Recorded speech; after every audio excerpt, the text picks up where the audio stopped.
ಮುಖ್ಯವಾದ ಪಾತ್ರ class of Mysuru ಚಿತ್ರದಲ್ಲಿ ಒಂಥರ ಕ್ಲಾಸಿಕ್ ಆದಂತಹ ಒಂದು ಕಥೆಯನ್ನ ನಮ್ಮ ನಿರ್ದೇಶಕರಾದ ಗೌತಮ್ ಬಸವರಾಜು ಅವರು ಮಾಡ್ಕೊಂಡಿದ್ದಾರೆ. ಸೊ ಈಗ ಅವರೇ ಒಂದು ಚಿತ್ರವನ್ನ ಇಲ್ಲಿ ನಿರ್ಮಾಣ ಮಾಡಿ ನಿರ್ದೇಶನ ಮಾಡಿ ಈಗ ಎರಡನೇ ಕನ್ನಡ ಚಿತ್ರವನ್ನ ಅವರು ಪ್ರೊಡ್ಯೂಸ್ ಮಾಡ್ತಾ ಇದ್ದಾರೆ. ಈ ಚಿತ್ರದಲ್ಲಿ ನನಗೆ ಒಳ್ಳೆ ಪಾತ್ರವನ್ನ ಕೊಟ್ಟಿದ್ದಾರೆ. ನಾನು ಇದುವರೆಗೆ ಆ ರೀತಿಯ ಒಂದು ಪಾತ್ರ ನಾನು ಮಾಡಿರಲಿಲ್ಲ. ನಾನು ಎದುರು ನೋಡ್ತಾ ಇದ್ದೀನಿ ಯಾವಾಗ ಆ ಗೆಟಪ್ ಹಾಕೋತೀನಿ, ಯಾವಾಗ ಚಿತ್ರೀಕರಣ ಶುರುವಾಗುತ್ತೆ ಅಂತ. ಆಮೇಲೆ ಗೆಳೆಯರ ಸಮಾಗಮ ಇದೆ, ಒಳ್ಳೆ ಅದ್ಭುತವಾದಂತ ದಿಗ್ಗಜ ಕಲಾವಿದರು ಸ್ನೇಹಿತರೆಲ್ಲರೂ ಇದ್ದಾರೆ.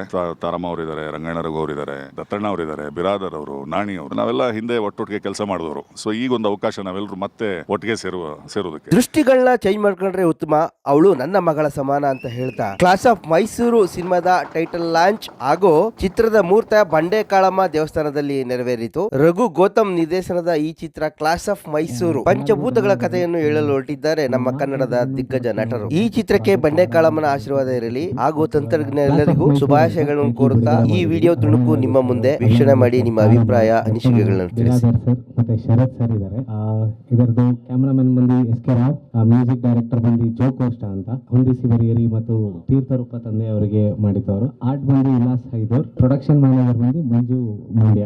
ಕ್ಲಾಸ್ ಆಫ್ ಮೈಸೂರು ಅಂತಂದ್ರೆ ನಿಮ್ಗೆ ರಿಟೈರ್ಮೆಂಟ್ ಅಂತೇನೋ ನಿಮ್ ತಲೆಯಲ್ಲಿ ಬರ್ಬೋದು, ಮೈಸೂರು ಅದು ಇದು ಅಂತ. ಸೊ ಅದರ ಬೇಸ್ ಮೇಲೆ ಒಂದು ಕತೆ ಅದು ಸರ್. ಕಂಟೆಂಟ್ ಸಿನಿಮಾ ಆದ್ಮೇಲೆ ಗೊತ್ತಾಗುತ್ತೆ, ಅಲ್ಲಿವರೆಗೂ ಸೀಕ್ರೆಟಿವ್ ಆಗಿ ಇಟ್ಟಿದ್ದೀವಿ. ಆನೆಗಳನ್ನ ಇಟ್ಟಿದ್ದೀವಿ, ಚಾಮುಂಡಿ ತಾಯಿನ 5 ಜನ ಮಾವು ತುಂಬಿರಿದ್ದಾರೆ. ಸೊ ಆನೆಗಳನ್ನ ಇಲ್ಲಿ 5 ಜನ ಘಟಾನುಘಟಿಗಳ ಆಕ್ಟರ್ಸ್ ಯಾರ್ಯಾರು ಇದ್ದಾರೆ ಅವ್ರ 5 ಜನ. Dattanna, Biradar sir, Ranganna sir, Tamil Nadu sir, Sharath sir ಆನೆಗಳನ್ನ ಡಿಪಿಕ್ಟ್ ಮಾಡ್ತಾರೆ. ಕೆಳಗಡೆ ಮಾವು ತುಂಬಿರೋರು ಇವ್ರುಗಳಿಗೆ ಸಾರಥಿ ತರ ಇರ್ತಾರೆ. ಆಮೇಲೆ ಇಲ್ಲಿ ಚಾಮುಂಡಿ ತಾಯಿ ಯಾರು ನೋಡ್ತಾ ಇದ್ದೀರಾ, ತಾಯಿ ಸ್ಥಾನದಲ್ಲಿರೋ ತಾರಮ್ಮ ಅವ್ರದ್ದು character. Sir complete family drama. ನೀವು ಹಿಂದಗಡೆ ಪೋಸ್ಟರ್ ನೋಡ್ತಾ ಇದ್ರೆ ಏನೋ ಕಾಣಿಸುತ್ತೆ, ಓಕೆ, ಅದ್ರ ಬೇಸ್ ಮೇಲೆ ಕಥೆ ಇರುತ್ತೆ. ಸರ್ ಇವಾಗ ಇನ್ನೊಂದು 15 ದಿವಸಕ್ಕೂ ಸಿನಿಮಾಗಳು ರಿಲೀಸ್ ಆಗ್ತಾ ಇದೆ ಸರಿನಾ. ಎಲ್ಲಾ ಸಿನಿಮಾಗಳನ್ನು ಇವಾಗ ಇಂಗ್ಲಿಷ್ ಟೈಟ್ಲ್ಗೆ ಬರಕ್ ಸ್ಟಾರ್ಟ್ ಆಗ್ಬಿಟ್ಟಿದೆ. ಸೊ ಕ್ಲಾಸ್ ಆಫ್ ಮೈಸೂರು ಇಲ್ಲ ಸರ್, ನಮ್ಮ ಕತೆಗೆ ಕ್ಲಾಸ್ ಆಫ್ ಮೈಸೂರು ಬೇಕಾಗಿತ್ತು, ಅದಕ್ಕೆ ಕ್ಲಾಸ್ ಆಫ್ ಮೈಸೂರು ಅಂತ ಇಟ್ಟಿದೀವಿ. ಮೈಸೂರಿಗೆ ಸೇರಿದ ಕತೆ ಸರ್. ಫೆಬ್ರವರಿ 2 ಇಂದ ಶೂಟ್ ಹೋಗ್ತೀವಿ, 2 ಶೆಡ್ಯೂಲ್ ಅಲ್ಲಿ ಮುಗಿಸ್ತೀವಿ. 40 ಡೇಸ್ ಒಳಗಡೆ ಕಂಪ್ಲೀಟ್ ಆಗುತ್ತೆ, 2 months post production. Cinema hero class of Mysuru heroine ಬೇಕಾಗಿದ್ದಾರೆ, ಹೀರೋಯಿನ್ ನ ಹುಡುಕ್ತಾ ಇದೀವಿ, ಹೀರೋಯಿನ್ ಬೇಕು. ಎಲ್ರಿಗೂ ನಮಸ್ಕಾರ. ಇವ್ರು ಸುಮ್ನೆ 60 ವರ್ಷ ಅಂತ ಹೇಳಿದ್ರೆ ಬೆಂಗಳೂರಿಂದ ಗೋವಾವರೆಗೂ ಜರ್ನಿ ಇಟ್ಕೊಂಡವ್ರು ನಮ್ಮನ್ನ. Thank you. ಅಗಳ ಬಂದಿದ್ಯಾ ನೀನು? ಕೈ ಮುಗಿದ ಬಿಡು. ಸರಿ ಆಯ್ತು. 72 ವಯಸ್ಸಲ್ಲಿ ಮದ್ವೆ ಆಗಿದ್ದಿಲ್ಲ. 70 ನೋಡಿದ್ರೆ ಹೆಂಗ್ ಹೇಳ್ದೆ ನಾನು, ನೋಡ್ತೀಯಾ? ಅವ್ರ ತರ ಒಂದು ನಾವು ಲಾಸ್ಟ್ ಟೈಮ್ ಎಲ್ಲೋ ಹೇಳ್ದಾಗ ಕ್ಲಾಸ್ ಆಫ್ ಮೈಸೂರು ಅಂತಂದ್ರೆ ಇಲ್ಲ ಮೈಸೂರಿನವ್ರೆ ಅಂತಲ್ಲ ಎಲ್ಲಾನು. ಈಗ ಬೀರದಾರಣ್ಣ ಒಂದ್ ಕಡೆ ಇರ್ತಾರೆ, ನಾಣಿಯವ್ರ ಒಂದ್ ಕಡೆ ಇರ್ತಾರೆ, ಕೊಡಗಿಂದ ಒಬ್ರು ಇರ್ತಾರೆ ಶರತ್ ಅವರು, ಪಕ್ಕ ಬೆಂಗಳೂರು ದತ್ತಣ್ಣ. ಪಂಚಭೂತಗಳು ಅವರೊಬ್ಬರೇ ಗಾಳಿ, ನಾವಿನ್ನ ನೀರು ಬೆಂಕಿ ಭೂಮಿ ಆಕಾಶ ಒಬ್ಬೊಬ್ರು ಇದೀವಿ. ಇವ್ರಿಗೆಲ್ಲ ಒಂದ್ ರೀತಿ ಮಾಡಿ ತಂದು ನಾವು ಮುಂದೆ ನಿಂತ್ಕೊಳ್ಳೋದು ಜಡ್ಜ್ ಅವ್ರ ಮುಂದೆ, ತಾರಮ್ಮ ಅವ್ರ ಮುಂದೆ. ಈ ತರದ್ದು ಒಂದು ಕತೆ ಬೇರೆ ತರ ಮಾಡ್ಕೊಂಡಿದ್ದಾರೆ. ಒಂದು ವಯಸ್ಸಿನ ಅಂದ್ರೆ ಈ ವಯಸ್ಸು ಅನ್ನೋದಕ್ಕಿಂತ ಹೆಚ್ಚಾಗಿ ಆ ಒಂದು ಅನುಭವವನ್ನ ರಿಯಾಕ್ಟ್ ಮಾಡೋದಾಗ್ಬೋದು, ಮತ್ತೆ ಅದನ್ನ ಅದ್ರಲ್ಲಿ ಇರೋದಾಗ್ಬೋದು, ಅದನ್ನ ಅನುಭವಿಸೋದಾಗ್ಬೋದು, ಇವೆಲ್ಲನೂ ಹೆಚ್ಚು ಚೆನ್ನಾಗಿ ಗೌತಮ್ ಮಾಡ್ಕೊಂಡಿದ್ದಾರೆ. ಗೌತಮ್ ನಿರ್ಮಾಪಕರು ಹೌದು, ಆಮೇಲಿಂದ ನಿರ್ದೇಶಕರು ಹೌದು. ಸುಮಾರು ವರ್ಷಗಳಿಂದ ಕನ್ನಡದಲ್ಲಿ ಕೆಲಸ ಮಾಡಿದ್ದಾರೆ. ಈಗ ಹಿಂಗ್ ಮಾಡಿದ ತಕ್ಷಣ ನಾವು ಬಹಳ ಖುಷಿ ಆಯ್ತು. ಯಾಕಂದ್ರೆ ನಿಮ್ಗೆ ಗೊತ್ತು, ಇದಲ್ಲದ ಒಂದು ಪ್ರಾಯವಲ್ಲದ ಒಂದು ಕಥೆಗಳನ್ನ ಯಾರೇ ಮಾಡ್ಕೊಂಬಂದ್ರೆ ಅದು ನಮ್ಗೊಂದು ಖುಷಿ ಆಗುತ್ತೆ. ಅದು ನಾವು ಮಾಡ್ತಿದೀವಿ ಅಂತಲ್ಲ, ಕತೆ ಬರೀ ಆ ಏಜ್ ಅಲ್ಲೇ ಇರಲ್ಲ. 25-30 ವರ್ಷ ಆಕ್ಚುಲಿ ಅಲ್ಲಿ ಜೀವನನೇ ಶುರುವಾಗಿರಲ್ಲಪ್ಪ, ಅವಾಗ ದಿ ಎಂಡ್ ಅಂತ ತೋರಿಸ್ಬಿಡ್ತಾರೆ ಲವ್ ಮಾಡಿದ ತಕ್ಷಣ. ಆಕ್ಚುಲಿ ಶುರುವಾಗದೆ ಅವಾಗಲ್ವಾ. ಆ ತರದ ಕಥೆಗಳು ಮಾಡ್ಕೊಂಡ್ ಬಂದಾಗ ಎಲ್ಲೋ ನಮ್ಗೆ ಒಂಥರ ಖುಷಿ ಆಯ್ತು. Gautam wish all the best, ಒಳ್ಳೇದಾಗ್ಲಿ ನಿಮ್ಗೆ. ನಿಮ್ಮ ಈ ಜರ್ನಿ ಮತ್ತೆ ಈ ನಿರ್ಮಾಣ ಮತ್ತೆ ನಿರ್ದೇಶನ ಎರಡು ಹೀಗೆ ಸದಾ ಮುಂದುವರಿತಿರ್ಲಿ. ಆಮೇಲೆ ನಮ್ ಜೊತೆಗೆ ತುಂಬಾ ನಮ್ಗೆ ಇನ್ನೊಂದು ಖುಷಿ ಆಗಿದ್ದು ಅಂತಾರೆ ನಮ್ ರಾವ್ ಇರೋದು. ಯಾಕಂದ್ರೆ ಟಗರು ಪಲ್ಯ ನಾವು ಅದರದ್ದು ಒಟ್ಟು ಹೆಂಗ್ ವರ್ಕ್ ಮಾಡಿದ್ರೆ ಅಂತ ಗೊತ್ತಾಯ್ತು. ನಾನು ಮೊನ್ನೆ ಮಾಡಿದ್ದು ZEE5 ಮಾರಿಗುಡಿ PRK ಪ್ರೊಡಕ್ಷನ್ ಇಂದ. ನಿಜವಾಗ್ಲೂ ತುಂಬಾ ನಮ್ಗೆ ಅದೆಲ್ಲ ಖುಷಿ ಕೊಟ್ಟಂತ ಪ್ಲೇಸ್ಮೆಂಟ್ ಮಾಡೋದ್ ರೀತಿ ಆಗ್ಬೋದು. ಈ ಒಂದು ಜೊತೆಗೆ ಅವ್ರು ನಮ್ಗೆ ಹೌದು ತುಂಬಾ ರೈತರು ಒಂದ್ ಕಾಲಕ್ಕೆ ಹೆಂಗ್ ಸಂಕಷ್ಟದಲ್ಲಿದ್ರು ಅದಕ್ಕಿಂತ ಡಬ್ಬ ತರ ಇದೀವಿ ಸಿನಿಮಾ ಇಂಡಸ್ಟ್ರಿ.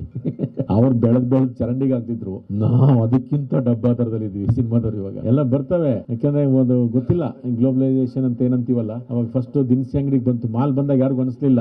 ದಿನಸಿ ಅಂಗಡಿಗೆ ಆಯ್ತು, ಅದಕ್ಕಿಂತ ಮುಂಚೆ ಎಜುಕೇಶನ್ ಬಂತು, ಅವಾಗ್ಲೂ ನಮ್ಗೆ ಎಚ್ಚೆತ್ಕೊಳ್ಳಿಲ್ಲ. ಆಮೇಲೆ ದಿನಸಿ ಅಂಗಡಿಗೆ ಬಂತು, ಆಮೇಲೆ ಈ ಕಲ್ಚರ್ ಬಂದಿದೆ, ನೆಕ್ಸ್ಟ್ ಪಾಲಿಟಿಕ್ಸ್ ಬರುತ್ತೆ. ಪೊಲಿಟಿಕಲ್ಗೂ ಇದೇ ಪ್ರಾಬ್ಲಮ್ ಆಗುತ್ತೆ. ಎಲ್ಲೆಲ್ಲಿಂದ ಬಂದು ಕುತ್ಕೋತಾರೆ, ಅವರೇ ಬೆಸ್ಟ್ ಅಂದ್ಕೊಂಡು ಆ ತರದ ಸ್ಥಿತಿ ಬರುತ್ತೆ. ಯಾಕೆಂದ್ರೆ ನಾವ್ ಎಚ್ಚೆತ್ಕೊಂಡು ಏನು ಮಾಡಕ್ಕಾಗಲ್ಲ. ಈಗೆಲ್ಲ ನಿಮ್ಗೆ ಯೂಟ್ಯೂಬ್ ನೋಡಿದಾರಲ್ಲ, 1 ನಿಮಿಷಕ್ಕೆಲ್ಲ ತೋರಿಸಿ ಏನೋ ಮಾಡ್ಬಿಡ್ತಾರೆ. ಇನ್ನು 2.5 ಗಂಟೆ ಸಸ್ಟೈನ್ ಆಗೋದು ಗೊತ್ತಿಲ್ಲ. ಚೆನ್ನಾಗಿ ರೂಢಿ ಆಗ್ಬಿಟ್ಟಿದ್ದಾರೆ ಕರೋನಾ ಟೈಮಲ್ಲಿ 2 ವರ್ಷದಲ್ಲಿ.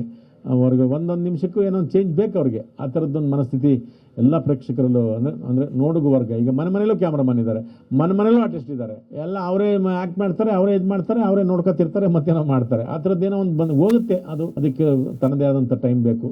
ಮತ್ತೆ ನಿಮ್ಮೆಲ್ಲರ ಪ್ರೋತ್ಸಾಹ, ಸಹಾನುಭೂತಿ, ಆಶೀರ್ವಾದ ಎಲ್ಲರ ಮೇಲೆ ಇರಲಿ. ನಮಸ್ತೆ. ಜೈ ಬಂಡಿ ಮಕ್ಕಳ ತಾಯಿ ತಾಯಿ. ನೀನು ಮಾತಾಡುವಂತ ಈಗ ಮೂಗಿನ ಈ ಪಾತ್ರ ಅದ ಮೂಗಾದ್ರೆ ಇನ್ನೇನು ಮಾತಾಡೋಕ್ಕಾಗತ್ತೆ ನಾನು, ಅದಕ್ಕೆ ಏನು ಎಲ್ರಿಗೂ ನಮಸ್ಕಾರ. ಕಥೆಯ ಹಿನ್ನೆಲೆ ಅದರ ತಿರುಳು ಎಲ್ಲ ಈಗಾಗಲೇ ನಿಮಗೆ ಗೊತ್ತಾಗಿದೆ. ನಮ್ಮದು ಮರ್ಯಾನೆ ಪುಟ್ಟ ಪಾತ್ರ ಮೈಸೂರು ಹೆಸರಿಟ್ಟಿದ್ದಾರೆ, ತುಂಬ ಖುಷಿ ಆಗುತ್ತೆ. ಇನ್ನು ಮಿಕ್ಕಿದೆಲ್ಲ ವಿಷಯ ಗೊತ್ತಿದೆ. ಎಲ್ಲ ಪಾತ್ರಧಾರಿಗಳು ನಾವು ವಯಸ್ಸಾದ ಮೇಲೆ ಯಾರು ಸುಖವಾಗಿರ್ತಾರೆ ಅವರು ಪುಣ್ಯವಂತರಂತೆ ಎಲ್ಲೋ ಕೇಳಿದ್ದೀವಿ ನಾವು. ಇದನ್ನು ವಯಸ್ಸಿದ್ದಾಗ ಎಲ್ಲ ನಾವೇ ಮಾಡ್ಕೊಂಡ್ಬಿಡ್ತೀವಲ್ಲ, ನೀರು ತಗೊಳ್ಳೋದು, ಹೋಗೋದು, ಬರೋದು ಎಲ್ಲ. ಆದ್ಮೇಲೆ ಇದೆಯಲ್ಲ ಅದು ಹೆಂಗಿರುತ್ತೆ ಅದನ್ನ ಗೌತಮ್ ಸರ್ ಕನಸ್ಕೊಂಡಿದ್ದಾರೆ. ಸರಿ, ರಾವ್ ಸರ್ ಸೇರ್ಪಡೆ, ನಾವು ಸೇರ್ಪಡೆ ಅವರಿಗೆ ಫಸ್ಟ್ ಟೈಮ್ ಅವ್ರ ಜೊತೆ ವರ್ಕ್ ಮಾಡ್ತಾ ಇದೀವಿ. ತಾರಮ್ಮ ಇದ್ದಾರೆ, ಆಮೇಲೆ ನಮ್ಮ ದತ್ತಣ್ಣ ಸರ್ ನಮ್ಮ ಲೀಡ್ರು, ಬಿರಾದರ್ ಸರ್ ಮಠದಿಂದನೂ ನಾವು ಜೊತೆಲಿ ಇದ್ದೀವಿ. ಹೌದೌದು. ಶರತ್ ಸಾರು, ನಾನು, ರಗಣ, ನಾವೆಲ್ಲ ಗೋಧುಳಿ ಸೀರಿಯಲ್ ಇಂದ ಬಂದಿದ್ದ ಟೀಮ್ ಅದು. ಅವತ್ತಿಂದನೂ ದೇವರಿಗೆ ಇಟ್ಟಿದ್ದಾರೆ. ಚೆನ್ನಾಗಿದೆ, ಕತೆ ಚೆನ್ನಾಗಿ ಮಾಡ್ಕೊಂಡಿದ್ದಾರೆ. ಗೌತಮ್ ಸರ್ ಅವರು ನಿರ್ಮಾಪಕರು ಮತ್ತು ನಿರ್ದೇಶಕರಾಗಿ ಪಾದಾರ್ಪಣೆ ಮಾಡ್ತಿರೋದ್ರಿಂದ ಅವರಿಗೆ ಒಳ್ಳೇದಾಗ್ಲಿ. ಬಂಡಿ ಮಾಂಕಳಮ್ಮ ಎಲ್ರಿಗೂ ಒಳ್ಳೇದು ಮಾಡಲಿ. ನಿಮ್ಮೆಲ್ಲರ ಆಶೀರ್ವಾದ ನಮ್ಮ ಮೇಲೆ ಇರಲಿ. ನಮಸ್ಕಾರ. ಎಲ್ರಿಗೂ ನಮಸ್ಕಾರ. ಕ್ಲಾಸ್ ಆಫ್ ಮೈಸೂರು ಕತೆ ಹೊಸತನ ಇದೆ. ಕತೆ ತಕ್ಕಂತೆ ಕಲಾವಿದರ ಆಯ್ಕೆ ಮಾಡಿದ್ದಾರೆ. ಬಂಡಿ ಮಹಾಕಾಳಿ ತಾಯಿಯ ಆಶೀರ್ವಾದದಿಂದ ಇಲ್ಲಿ ಪೂಜೆ ಮಾಡಿದ್ದಾರೆ. ನಿರ್ದೇಶಕರಿಗೆ ಮತ್ತೆ ನಿರ್ಮಾಪಕರು ಅವರೇ. ಎಲ್ರಿಗೂ ಒಳ್ಳೇದಾಗಲಿ, ಕ್ಲಾಸ್ ಆಫ್ ಮೈಸೂರಿಗೆ ಒಳ್ಳೇದಾಗಲಿ ಅಂತೇಳಿ ನಾನು ಭಗವಂತನಲ್ಲಿ ಪ್ರಾರ್ಥನೆ ಮಾಡ್ತೀನಿ. ಜೈ ಹಿಂದ್, ಜೈ ಕರ್ನಾಟಕ. ಎಲ್ರಿಗೂ ನಮಸ್ಕಾರ. ಕ್ಲಾಸ್ ಆಫ್ ಮೈಸೂರು ಬಹಳ ಕ್ಲಾಸಿಕ್ ಆಗಿರುವಂತಹ ಒಂದು ಹಿನ್ನೆಲೆ ಇರುವಂತಹ ಒಂದು ಕಥೆ ಮಾಡ್ಕೊಂಡಿದ್ದಾರೆ. ಆಮೇಲೆ ಕ್ಲಾಸ್ ಆಕ್ಟರ್ಸ್ ಗಳ ಒಂದು ಸಮಾಗಮ. ನಮ್ಮ ಬಗ್ಗೆ ನಾವೇ ಹೇಳ್ಕೋಬಾರ್ದು, ಬಟ್ ನನಗೆ ಖುಷಿ ಏನಪ್ಪಾ ಅಂತಂದ್ರೆ ನಾವೆಲ್ಲ ಸೇರಿ ಬಹಳ ದಿವಸ ಆಗಿತ್ತು. ತಾರಮ್ಮ ಅವರು, ರಘುಜಿ, ನಾಣಿ ಸರ್, ಬಿರಾದರ್ ಸರ್, ದತ್ತಣ್ಣ ಅವರು. ಸೊ ಎಲ್ಲದಕ್ಕಿಂತ ಹೆಚ್ಚಾಗಿ ನಾವೆಲ್ಲರೂ ಮತ್ತೆ ಸೇರಿ ಒಂದು ಸಿನಿಮಾಗೆ ಕೆಲಸ ಮಾಡ್ತೀವಿ ಅನ್ನೋದು ಬಹಳ ಖುಷಿ ಕೊಡ್ತಾ ಇರುವಂತ ಒಂದು ವಿಚಾರ. ಸೊ ಎಲ್ರಿಗೂ ಒಳ್ಳೇದಾಗ್ಲಿ. ನಿಮ್ಮ ಪ್ರೀತಿ, ಪ್ರೋತ್ಸಾಹ, ಪ್ರಚಾರ ಬಸವರಾಜ್ ಮೇಲೆ, ಈ ಚಿತ್ರದ ಮೇಲೆ, ನಮ್ಮ ಮೇಲೆ ಇರ್ಲಿ ಅಂತ ಹೇಳ್ಕೊಳ್ತಾ ಥ್ಯಾಂಕ್ಸ್ ಹೇಳ್ತೀನಿ. ನಮಸ್ಕಾರ. Thank you. ಮಹಾಬಡ್ಡಿ ಕಾಳಿ ತಾಯಿಯ ಪಾದಾರವಿಂದಗಳಿಗೆ ಶೀರ್ಷಾಷ್ಟಾಂಗ ಮಾಡ್ತಾ ನಮ್ಮ ಇಡೀ ಟೀಮ್. ಗೌತಮ್ ಈ ಚಿತ್ರದ ನಿರ್ಮಾಪಕರು ಮತ್ತು ನಿರ್ದೇಶಕರು ತುಂಬಾ ಚೆನ್ನಾಗಿ ಕಥೆ ಮಾಡ್ಕೊಂಡಿದ್ದಾರೆ.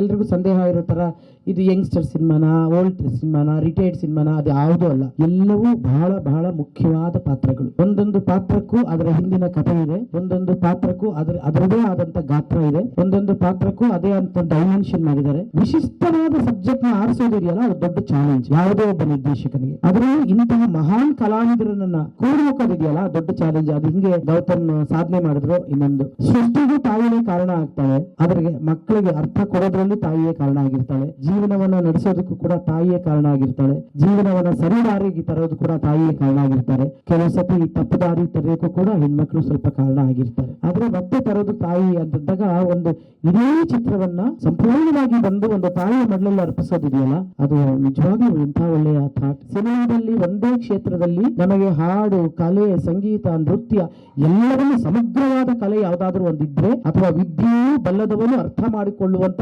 ಒಂದು ಕಲೆ ಏನಾದ್ರೂ ಇದ್ರೆ ಅದು ಸಿನಿಮಾ. ಈ ಜವಾಬ್ದಾರಿಯುತವಾಗಿ ನಾವು ತಗೊಳ್ಳೋಣ. ಮತ್ತೊಮ್ಮೆ ಮಗದೊಮ್ಮೆ ಈ ಸಂಸ್ಥೆಗೆ ಈ ಚಿತ್ರ ತುಂಬಾ ದೊಡ್ಡ ಯಶಸ್ಸು ಕಾಣಲಿ. ಈ ಚಿತ್ರ ಒಂದು ಮಾರ್ಕ್ ಕೊಡುವಂತ ಸಿನಿಮಾ ಆಗ್ಲಿ. ಈ ಚಿತ್ರದಿಂದ ಒಬ್ಬ ಜ್ಞಾನೋದಯ ಆಗುವಂತ ಚಿತ್ರ ಆಗ್ಲಿ. ಈ ಚಿತ್ರದಿಂದ ಎಲ್ಲರೂ ನಮ್ಮವರು, ಎಲ್ಲರೂ ನಮ್ಮವರು ಅನ್ನೋ ಭಾವನೆ ಹುಟ್ಲಿ ಅಂತ ನಾನು ಕೇಳ್ಕೊಳ್ತೀನಿ. ನಮಸ್ಕಾರ.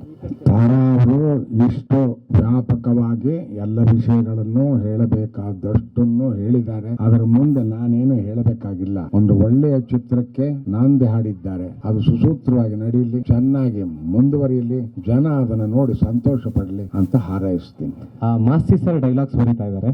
ಎಡಿಟರ್ ಫೈನಲೈಸ್ ಆಗಿಲ್ಲ, ಹೇಳ್ತೀವಿ. ನಮ್ಗೆ ಇಬ್ರು ಹೀರೋಯಿನ್ ಬೇಕಾಗಿದ್ದಾರೆ. ಲಿರಿಕ್ಸ್ ಬಂದು ನಾಗಾರ್ಜುನ್ ಶರ್ಮಾ ಅವರು 5 ಹಾಡು ಇರುತ್ತೆ ಸಿನಿಮಾದಲ್ಲಿ. ದೃಷ್ಟಿಗಳನ್ನ ಚೇಂಜ್ ಮಾಡ್ಕೊಂಡ್ರೆ ಉತ್ತಮ, ಅವಳು ಮಗಳು ಸಮಾನ, ನನ್ನನ್ನು ಸೇರಿಸಿ. ನಮ್ಮ ಮೀಡಿಯಾದಲ್ಲಿ ಲಕ್ಕಿ ಯಾರು ಅಂತ ನಂಬರ್ ಇಲ್ಲಿದೆ. ಆಗ್ಲೇ ಒಂದು ಸಣ್ಣ ಕ್ಲೂ ಕೊಡ್ಬೋದು. ಡೈರೆಕ್ಟರ್ ಹೇಳಿದ್ರು ಈ ಪಿಕ್ಚರ್ ಅಲ್ಲಿ ಇಷ್ಟು ಜನ ಹೀರೋಗಳಿದ್ದಾರೆ ಅಂತ. ಎಷ್ಟು ಜನ ಅಂತ ಹೇಳಿದ್ರು ಡೈರೆಕ್ಟರ್? 9. ಯಾರಪ್ಪ 9? ನೀನಾ? ಅಲ್ಲ, ನಂಬರ್ ಕಂದ ಇಲ್ಲಪ್ಪ. ಈ ನಂಬರ್ 9 ಯಾರ ಹತ್ರ ಇದೆ? ನೀನೇ 9. ಅದು 6 ಅಂತ ಕಣ. ನನಗೆ ಅದೇ ಡೌಟ್ ಬಂದಿದ್ದು ಫಸ್ಟ್, ಆಮೇಲೆ ಗೊತ್ತಾಯ್ತು ಇದು ನೀನ್ ಬಾ. ಹಂಗಾರೆ ಇವನು ನಾನು ಎತ್ಕೊಟ್ಟಿದ್ದೆ ಅವ್ನಿಗೆ